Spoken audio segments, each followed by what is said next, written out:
Tadjouddin, a eu l'occasion de s'adresser au président Poutine et à d'autres invités de marque qui étaient présents à la cérémonie. Ce qui a retenu l'attention de beaucoup, c'est la façon dont le président Poutine s'est humilié et est resté debout pendant que le moufti louait le nom d'Allah. Шейх Уль-Ислам Талгат Сафа Таджуддин, Верховный муфтий, председатель Центрального духовного управления мусульман России. Après avoir loué Allah le Tout-Puissant, le grand moufti de Russie a profité de l'occasion pour exprimer sa désolation et sa condamnation aux injustices infligées au peuple palestinien depuis des décennies par les soi-disant grandes puissances du monde, et a ensuite parlé de l'une des principes fondamentaux de l'islam selon lequel personne dans ce monde n'a le pouvoir de faire quoi que ce soit sans la volonté du Tout-Puissant Allah.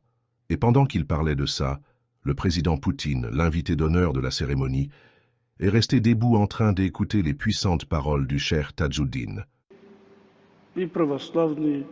Chacun a sa propre vérité, mais nous tous, chrétiens, musulmans, juifs et autres traditions religieuses en Russie, adhérons aux valeurs morales et spirituelles établies par le Seigneur de notre monde. Ce qui se passe en Palestine depuis des années, c'est abominable, et on ne peut pas trouver les mots pour l'exprimer. Beaucoup se demandent s'il y aura une troisième guerre mondiale ou une apocalypse. Mais en tant que croyants, nous savons bien que la fin des temps est une expérience individuelle. Parents, amis et proches passent chaque jour dans l'autre monde. Mais l'apocalypse globale ne peut être qu'une œuvre d'Allah, pas l'œuvre de l'Occident collectif ou des États-Unis, quelle que soit leur arrogance. Les scientifiques parlent de l'expansion de l'univers, puis de son effondrement un jour. Mais tout est dans le contrôle total d'Allah. Tous les messagers de Dieu, y compris le prophète Muhammad sallallahu alayhi wa sallam, ont dit: tant qu'il y aura ne serait-ce qu'une seule personne sur terre qui adorera Dieu convenablement et se tournera vers lui, l'apocalypse n'aura pas lieu. En fait, ce n'est pas la première fois que le président Poutine fait preuve de respect envers l'islam.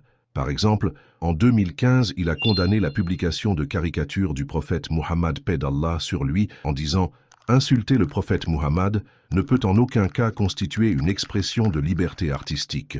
La Russie a été créée en tant qu'État multinational et multiconfessionnel. Et nous avons l'habitude de traiter les intérêts et les traditions des uns et des autres avec respect. C'est en effet une base très solide pour l'existence de la Russie en tant qu'État multinational. » Le président Poutine a par la suite interdit la publication de toute caricature représentant le prophète et a créé une agence qui surveille les médias russes pour empêcher toute violation de la loi. En 2023, après qu'un réfugié irakien vivant en Suède a profané le Saint-Coran, le président Poutine a été l'un des premiers dirigeants mondiaux à condamner fermement cet acte honteux. Si la profanation du Coran n'est pas considérée comme un crime dans certains pays, elle est sévèrement punie en Russie. Dans notre pays, cela constitue un crime à la fois selon la Constitution et le Code pénal. Le Coran est sacré pour les musulmans et devrait l'être pour les autres, et nous respecterons toujours ces règles, a déclaré le président Poutine devant les journalistes. Une autre chose qu'on connaît sur Poutine en ce qui concerne son respect envers l'islam, c'est qu'il place toujours un exemplaire du Coran sur son bureau, et il utilise souvent ces versets lors de ses réunions et conversations avec des dirigeants musulmans. Il a même été filmé en train d'embrasser le Coran, en signe de respect pour le livre d'Allah.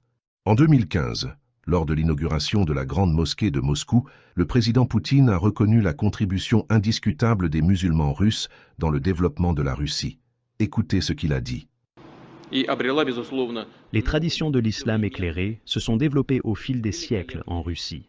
Le fait que différents peuples et religions vivent en paix en Russie est en grande partie dû à la communauté musulmane, qui a apporté une contribution précieuse au maintien de l'harmonie dans notre société et s'est toujours efforcé de construire des relations au sein des religions et entre elles fondées sur la tolérance à l'égard des croyances des uns et des autres.